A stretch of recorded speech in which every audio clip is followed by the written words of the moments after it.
the massive space station known as the Galactic Academy for Interspecies Excellence, floated silently above a green and blue planet covered in thick jungle.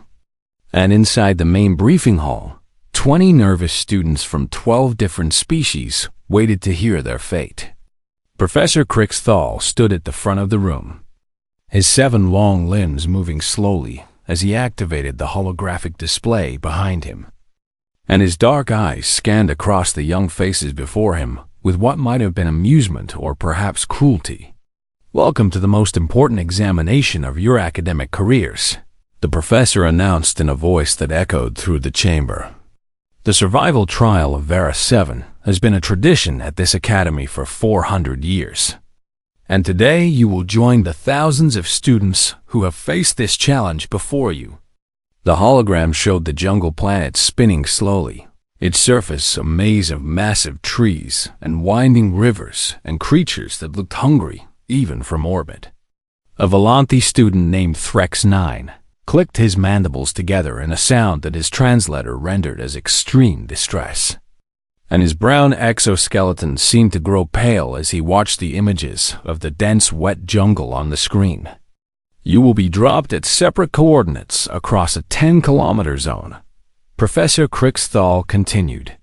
"You will have 72 hours to survive with only a basic survival kit containing a knife, fiber cord, 1 water purification tablet, and an emergency blanket." The gelatinous Plorsi students rippled and wobbled with visible anxiety, their semi-transparent bodies showing the stress chemicals flowing through their forms. "There will be no technology, no communication devices, and no rescue beacons," the professor added with a slight curve to his thin mouth. "You will rely only on your natural abilities and your intelligence to survive." A massive Dravosi warrior named Syra Vel crossed her armored arms over her chest and tried to look confident, but even her thick natural armor could not hide the slight tremor in her powerful frame. And then there was Marcus Chun. He sat near the back of the room, the only human in the Academy's 400-year history. And while every other student radiated fear and worry, Marcus had a small smile on his face that confused everyone who noticed it.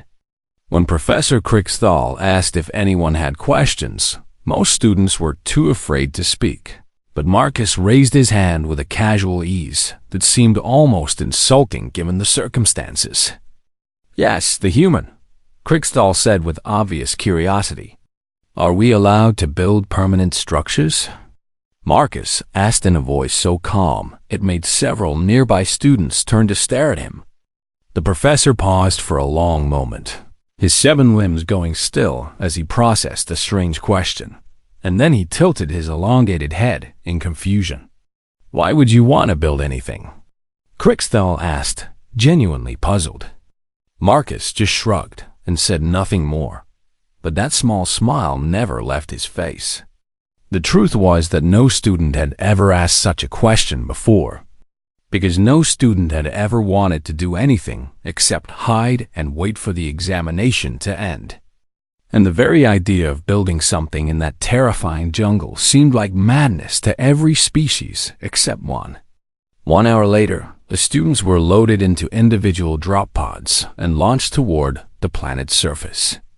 Marcus watched through his small window as the green jungle grew larger and larger, and he felt something that none of his fellow students were feeling at that moment.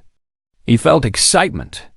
The drop pod crashed through the canopy of massive trees and landed with a heavy thud in the soft soil near a wide river. And Marcus popped open the hatch and stepped out into the thick, humid air of Vera 7.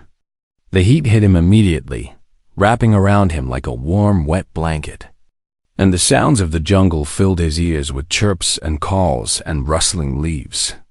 And the smell of growth and decay and life flooded his nose. Marcus took one deep breath of that oxygen-rich air, and his smile grew even wider. Just like the Amazon train course back home, he muttered to himself as memories of his grandfather teaching him to survive in the jungles of Earth filled his mind. His grandfather had been a survival instructor for the military, And he had taken young Marcus into the wilderness every summer since he was 6 years old, teaching him skills that humans had developed over 300,000 years of evolution. Marcus had learned to build shelters from nothing but trees and vines, to start fires with friction and patience, to find water and food in environments that seemed hostile to life, and to treat the wilderness not as an enemy, but as a home waiting to be understood. He opened his basic survival kit and examined the contents with a practiced eye. A knife with a good edge, strong fiber cord, one water purification tablet, and a thin emergency blanket. To the other students, this kit seemed pathetically inadequate, a cruel joke that guaranteed failure. To Marcus, it seemed like luxury. "All right," he said to himself as he looked around the jungle with the eyes of a predator assessing new territory. First things first. He needed to find the right tree.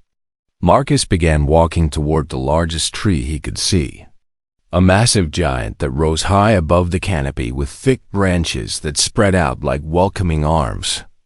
And as he walked, he studied everything around him with careful attention.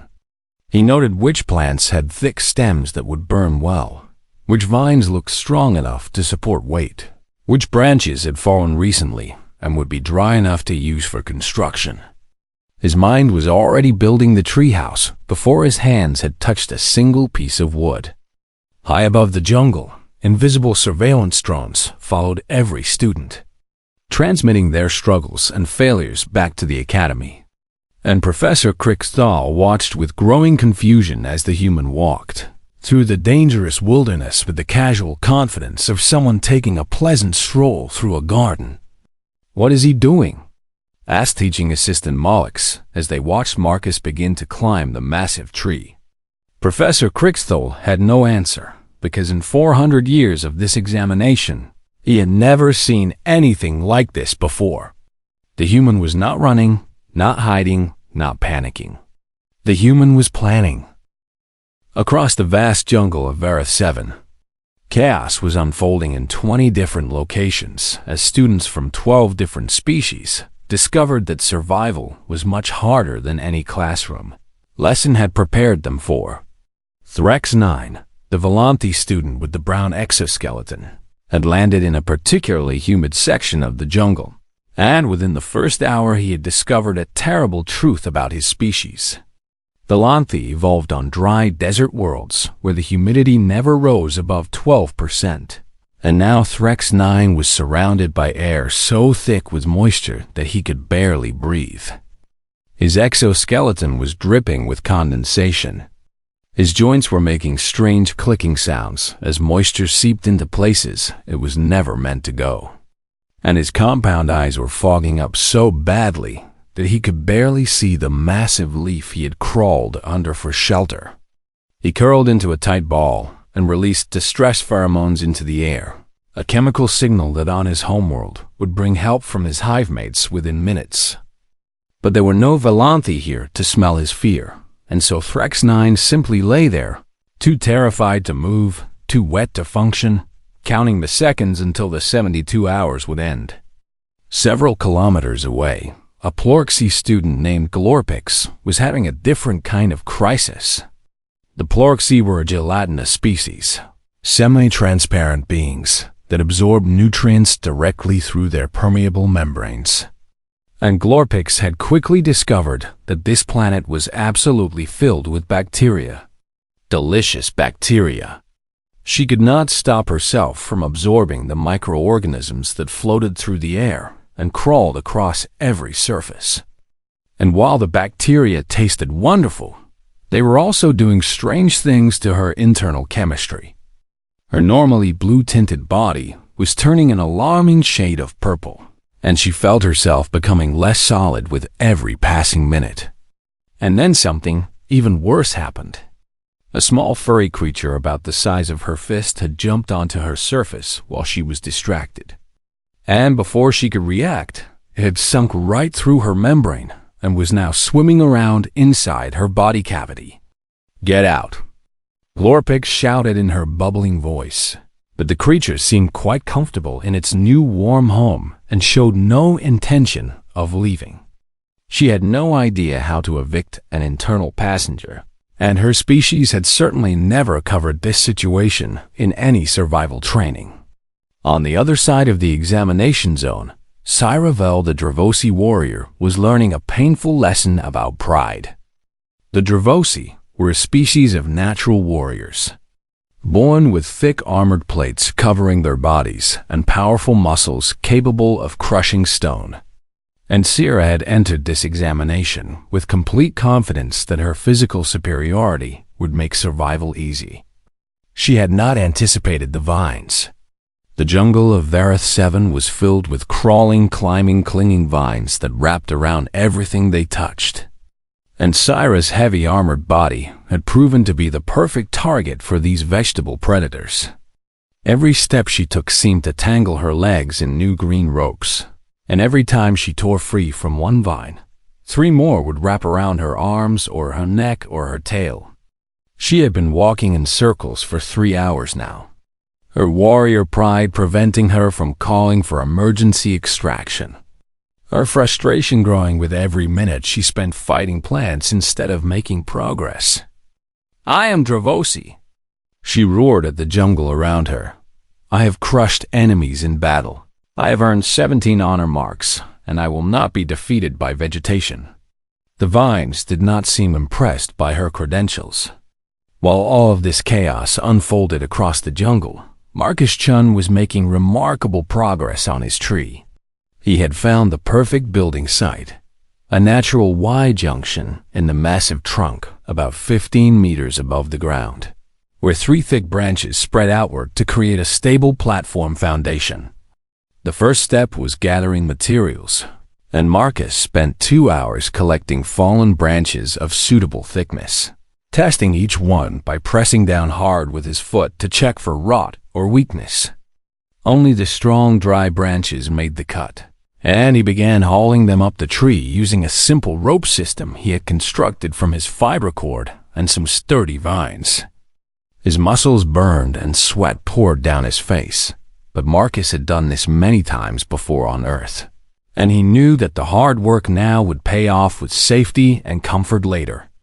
By the 3rd hour, he had created a basic platform by laying the strongest branches across the Y-junction and lashing them together with cord and vine until they formed a solid floor. He tested it by jumping up and down, feeling for any movement or weakness, and when the platform held firm under his weight, he allowed himself a satisfied smile. Back at the academy, the surveillance footage was causing quite a commotion. Professor Crickstall had called in 3 other professors to watch the humans' progress, and all 4 of them stood in confused silence as Marcus began constructing walls on his platform. "He's weaving branches together," observed Professor Yalix, a Theroni scientist whose species had evolved in underground caves, like some kind of primitive nest. "It is not primitive," said a voice from the doorway, and everyone turned to see Professor Sarah Mendel, the Academy's only human faculty member, entering the observation room with a knowing smile on her face. "What is he doing then?" Crickstall demanded. "He is building a home," Professor Mendel explained as she watched her fellow human work with obvious pride. "Humans have been constructing shelters like this for hundreds of thousands of years, ever since our ancestors first learned to modify their environment instead of simply enduring it." On the screen, Marcus had finished the basic walls of his shelter and was now stretching his emergency blanket across the top as a roof to block the rain that would certainly come. "He is adapting the environment to suit his needs," Professor Mendel continued. "Instead of trying to survive in the jungle as it is, he's creating a small piece of the jungle that is designed for his survival." Professor Crickstall's 7 limbs went very still as he processed this information. "In 400 years, he said slowly, no student has ever attempted to change the examination environment." Professor Mendel laughed softly and shook her head. "That is because you have never had a human student before," she said. "Where other species see a hostile wilderness to be endured, we see raw materials waiting to be used. On the screen, Marcus had finished his basic shelter and was now climbing down to gather more supplies. And his movements were confident and purposeful, like a craftsman who knew exactly what he was building. He was only getting started. By the 6th hour on Vera 7, Marcus Chen had transformed a simple tree into something that no alien had ever expected to see. His platform had grown from a basic floor into a proper shelter with walls that allowed fresh air to flow through while blocking the larger insects and flying creatures that filled the jungle. He had woven smaller branches and broad leaves into a lattice pattern that created privacy and protection without making the space feel closed and trapped. And his emergency blanket roof was angled perfectly to let rainwater slide off instead of pooling. But Marcus was nowhere near finished with his work. His next project was water, because he knew that clean drinking water was the difference between survival and death in any wilderness environment. He climbed higher into the tree until he found a natural hollow in a thick branch, a bowl-shaped depression about the size of his head that could hold a decent amount of liquid, and he smiled at this gift from the tree. Then he gathered the largest leaves he could find, massive green plates bigger than his entire body, and he arranged them into a funnel system that would catch falling rain and channel it down into his natural water bowl.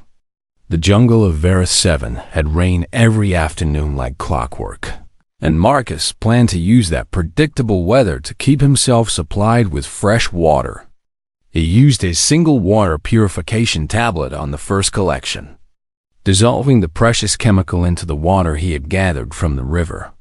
And he drank deeply with the satisfaction of a man who had secured his survival. For future water, he would need to boil it to kill any dangerous bacteria or parasites, and that meant he needed fire. Fire was something that terrified most species in the galaxy. Uncontrolled combustion was seen as a disaster, a destructive force that consumed everything it touched. And the idea of intentionally creating fire seemed like madness to most alien civilizations. But humans had mastered fire 300,000 years ago, and that mastery had changed everything about their species. Marcus gathered dry wood shavings and dead leaves into a small pile on a flat stone he had hauled up to his platform, creating a fire pit that would not spread or damage his wooden shelter. Then he found 2 sticks of the right type, one harder and one softer, and he began the ancient technique of friction fire starting. He pressed the harder stick against the softer one and began spinning it rapidly between his palms, pushing down with steady pressure while his hands moved back and forth in a blur of motion. Smoke began to rise almost immediately. Marcus kept spinning, kept pushing, kept working even as his palms grew hot and his muscles ached. And slowly a small pile of black powder formed where the sticks met.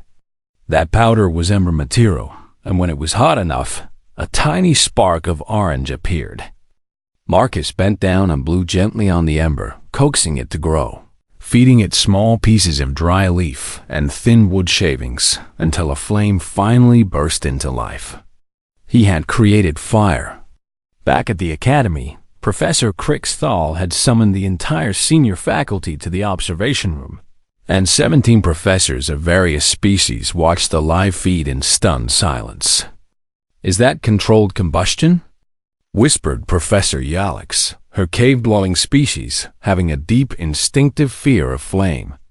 "He's using it as a tool," Crickstall said in a hollow voice. "I have read about this in human historical records, but I never believed I would see it with my own eyes."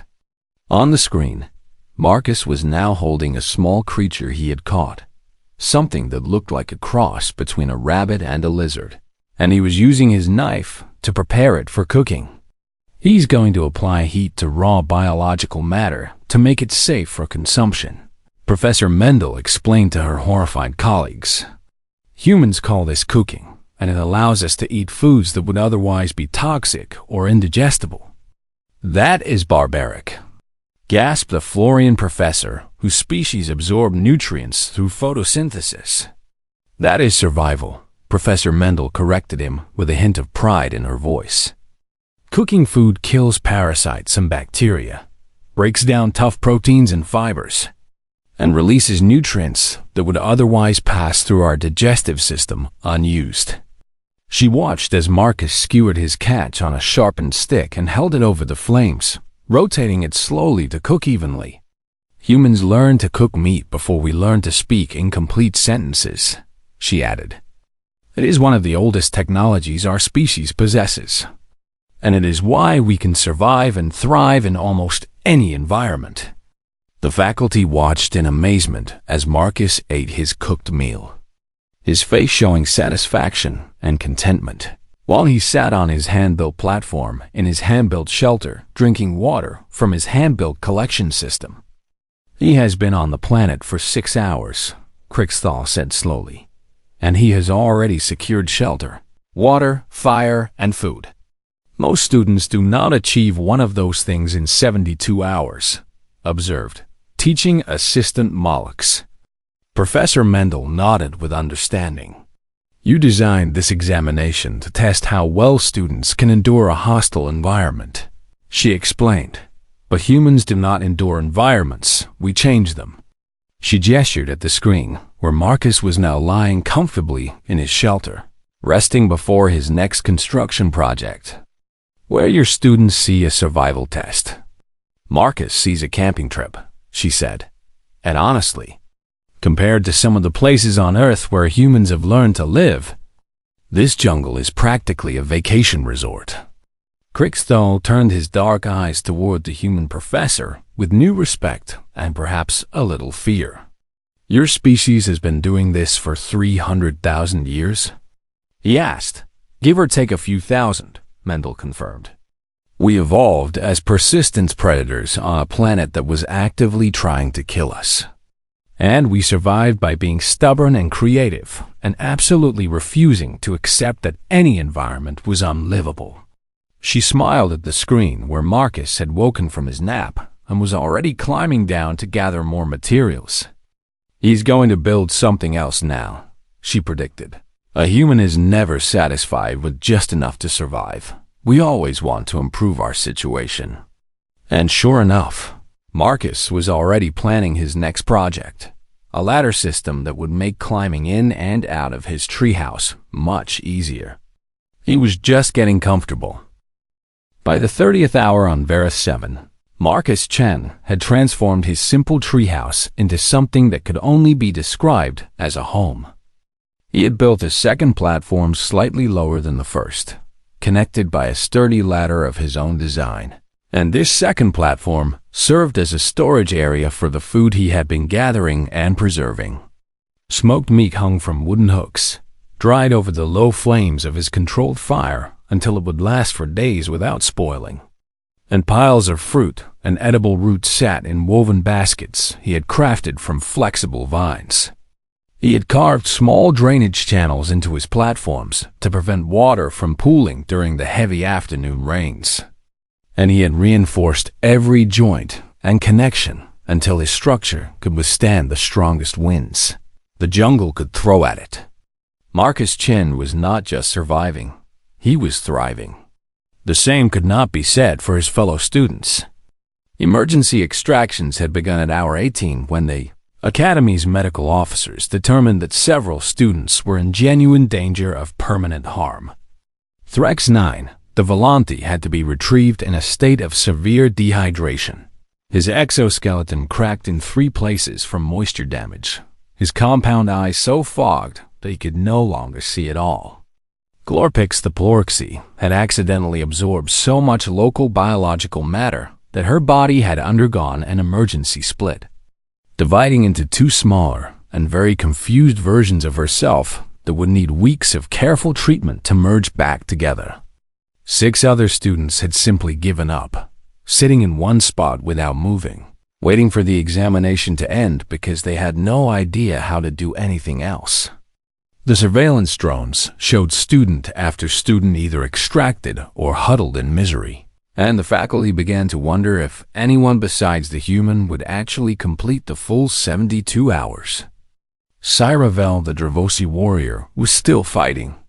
She had finally freed herself from the endless vines after 12 hours of struggle. Her pride battered, but her determination unbroken. And she had been wandering through the jungle searching for water and shelter ever since. Her natural armor protected her from the biting insects and the scratching branches. But it could not protect her from hunger or thirst or the growing realization that her warrior training had not prepared her for this kind of challenge. The Dravosi were taught to fight enemies, to crush opposition, to dominate through strength and intimidation. But the jungle did not care about strength or intimidation. The jungle was not an enemy that could be defeated. It was an environment that had to be understood, and understanding had never been Cyrus' specialty. At hour 40, exhausted and lost, and forced to confront uncomfortable truths about her own limitations, Cyrus stumbled into a small clearing and saw something impossible. There was a structure in the trees, a real building made of wood and vine and leaves, with walls and a roof and smoke rising gently from what appeared to be a controlled fire. And sitting on a platform, with his legs dangling over the edge, eating what looked like roasted fruit, was the human. Marcus noticed her immediately and raised one hand in a friendly wave. "You look lost," he called down in a voice that carried no mockery or judgment. Cyrus' translator struggled with the human expression, but his tone was clear. This was genuine friendliness from someone who wanted to help. Her Dravosi pride told her to refuse, to insist that she needed no assistance, to continue alone until she succeeded or was extracted in failure. But her Dravosi stomach growled loudly at the smell of cooked food, and her parched throat ached at the thought of clean water. And for the first time in her life, Cyravel chose survival over pride. "I am not performing optimally," she admitted, the words feeling strange and shameful in her mouth. Marcus just smiled and gestured toward the east side of his tree. "Climb up," he offered. "I have food and clean water and a spot out of the rain." He paused for a moment and then added in a casual voice, "The ladder is on the east side, but watch out for the third rung because it is a little wobbly." Cyra found the ladder and climbed, her heavy armored body testing each rung carefully. And when she reached the platform, she stood in amazement at what the human had built. "You made all of this?" she asked, her voice filled with disbelief. "Humans are builders," Marcus explained, simply as he handed her a container of clean water. "We see raw materials, and we imagine what they could become." Cyra drank deeply, the water tasting better than anything she had ever experienced. And then Marcus handed her a piece of smoked meat that made her taste sensors sing with pleasure. "This is cooked flesh," she said, recognizing the technique from her studies of primitive species. "Smoked and preserved," Marcus confirmed. "It will last for days, and it tastes much better than raw meat." Cyra had to agree, because the flavor was rich and complex in ways that raw food had never been. "Why would you help me?" she asked finally. "This is a competition, and my failure would improve your standing." Marcus looked confused by the question. "Humans do not really work that way," he explained.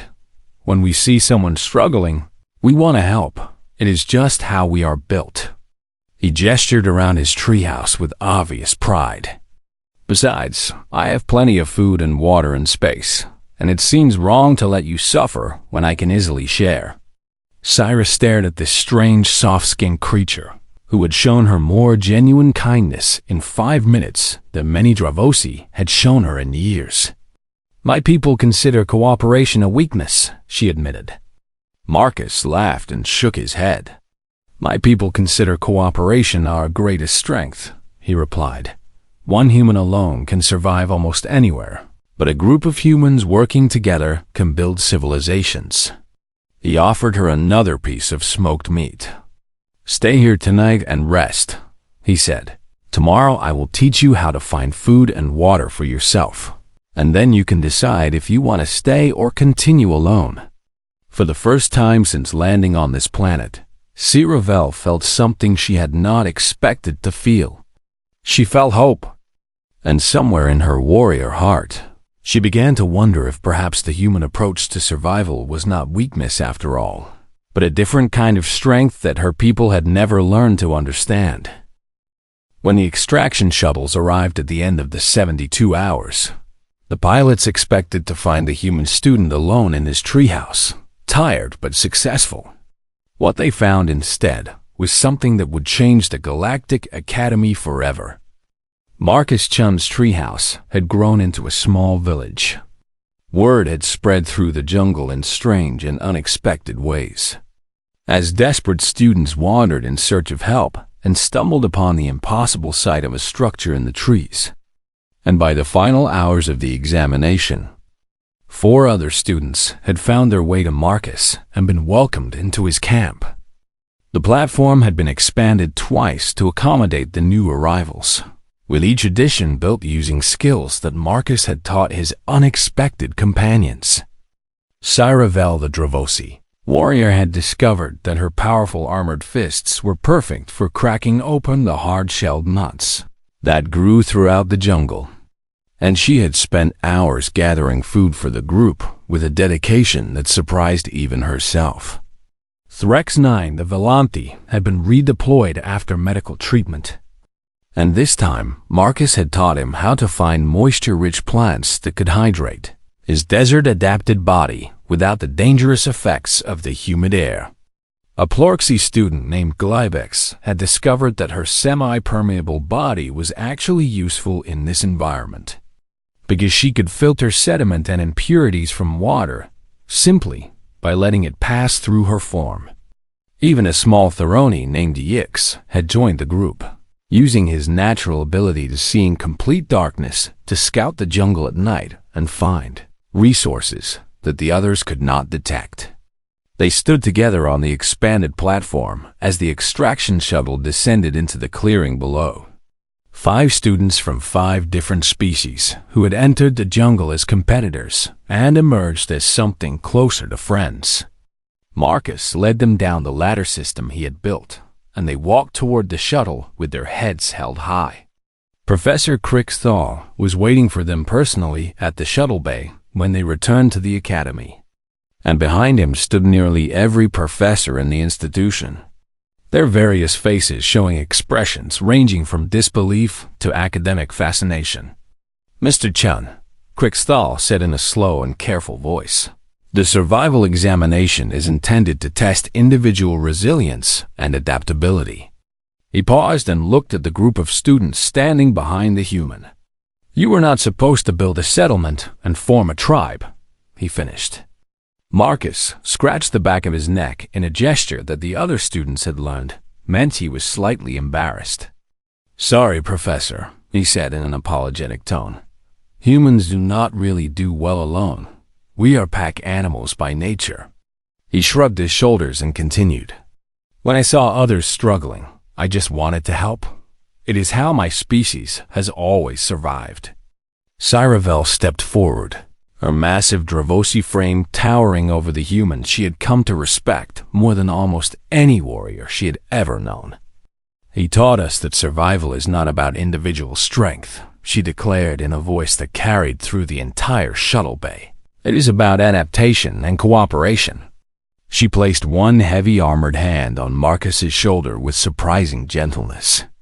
"His species invented cooking meat over fire," she added with something approaching reverence in her voice.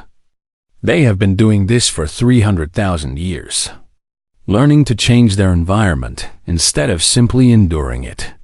A murmur rippled through the assembled faculty as they processed this information. Professor Mendel stepped forward with a proud smile on her face, ready to explain what her species had accomplished. "Humans are persistence predators," she announced to her colleagues. "We evolved to outlast our environment rather than dominate it through strength or speed or natural weapons." She gestured toward Marcus and his group of unlikely companions. "We change our environment when necessary. We build shelter anywhere. We form communities under any conditions, and we share our knowledge freely because we know that cooperation makes everyone stronger." She nodded toward Marcus with obvious pride. You dropped a human into a jungle and expected him to struggle like your other students, she continued. But to us, that jungle is just another place to build a home. She paused and let her smile grow even wider. To be honest, compared to some of the places on Earth where humans have learned to live, that jungle was practically a vacation. Professor Crickstall stood in silence for a long moment, his 7 limbs completely still as his complex mind processed everything he had witnessed over the past 72 hours. Then slowly, he pulled out his datapad and began making notes. I am adjusting the examination parameters for future years, he announced in a voice that carried absolute authority. Everyone waited to hear what changes the professor would make. And I am adding a new elective course to the academy curriculum, he continued, turning his dark eyes toward Marcus. You will teach it. Marcus blinked in surprise. Teach what exactly? He asked. Survival, Crickstall replied. The human way. His 7 limbs folded in a gesture that Marcus had learned indicated respect. Apparently, your species has been preparing for life among the stars far longer than any of us realized, the professor admitted. Your ancestors may not have had faster-than-light travel or advanced technology, but they had something perhaps more valuable. He looked at the group of students who had learned to work together under human guidance. They had the wisdom to know that no individual can survive alone, and the creativity to transform any environment into a home. Marcus felt tears forming in his eyes, surprised by the emotion of the moment. I would be honored to teach, he said softly. Cyravel made a rumbling sound that her translator rendered as deep satisfaction. I will be your first official student, she declared. I have much to learn about this cooperation approach to survival. Threx 9 clicked his mandibles in agreement, and Glybex rippled with enthusiasm, and Yix made a small squeaking sound that meant he wanted to join as well. Marcus looked at his new friends and felt something that humans had felt for 300,000 years whenever they worked together to overcome impossible challenges. He felt like he was home. And as the group walked into the academy together, Marcus knew that this was just the beginning of something wonderful. A new chapter in the long human story of survival and cooperation and the stubborn refusal to ever give up. The galaxy would never look at humans the same way again.